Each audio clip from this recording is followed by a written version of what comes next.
Hello, আসসালামু আলাইকুম guys. আমি একটা ছোট্ট একটা ভিডিও করছি। আমি বর্তমানে তিনাদু মালদ্বীপ বসবাস করি। মালদ্বীপ এক গেস্ট হাউসে চাকরি করে।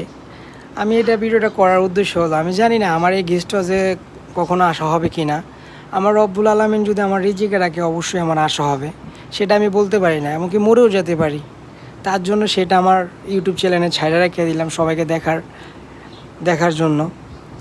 তো আমি একটা গেস্ট হাউসে জব করি, এটা রুম বয়ের কাজ, আর অনেক অনেক কাজ করি।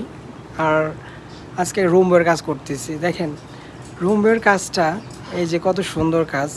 আমার বর্তমানে কাজ হলো কি, এটা গেস্টও থাকে না, এটাকে একটু হালকা পাতলা ঝাড়ু দেওয়া লাগে, প্রতিদিন একদিন চেঞ্জ করার নিয়ম।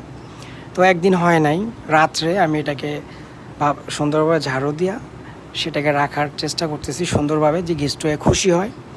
তো মেন উদ্দেশ্য কী ভাই জানেন, প্রবাসের জীবন সেটা সুখ কষ্ট সবই মিলাইয়া প্রবাসের জীবন। যদি কাজের মানুষগুলো যদি ভালো হয়, কাজ করে মজা হয়। আর কাজের মানুষ যদি খারাপ হয়, কাজ করে কোনো মজা নয়, কথায় আছে না। তো আলহামদুলিল্লাহ আমাদের ভাই বেড়াদের যাদের সাথে কাজ কাম করি তারা অনেকটাই ভালো ব্যবহার করে, অনেকটাই হ্যাপি আছি, ভালো আছে। তো আমার জন্য অবশ্যই সবাই দোয়া করবেন, সবার জন্য দোয়া করবেন আমি যদি সবসময় মানুষকে ভালো সার্ভিস দিতে পারি এবং কি ভালোর মতো কাজকাম করতে পারি। রোজার সময় ভিডিওটা ছাড়ার মতো না, তবু আমি ভিডিও ছাড়ার একটা কারণ হলো কি, এই ভিডিওটা ছেড়ে দেই কবে আল্লাহ পাক রোজা রমজান দিন উঠাইও নিতে পারে, তার জন্য স্মৃতি হিসাবে রাইখা দিলাম।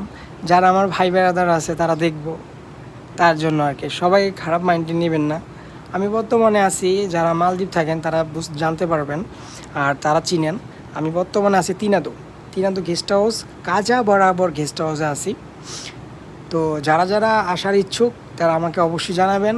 আমার গেস্ট হাউসে না আনতে পারলে অন্য কোনো গেস্ট হাউসে অবশ্যই আমি আনার সুযোগ করে দেবো ইনশাআল্লাহ। কেননা আমার ভাই ব্রাদার আছে ভালো ভালো গেস্ট হাউসে ফোরম্যানের দায়িত্ব করতেছে, এবং কি গেস্ট হাউসের দায়িত্ব আছে, বাংলাদেশ থেকে লোক আনে, এরকমের লোক আছে।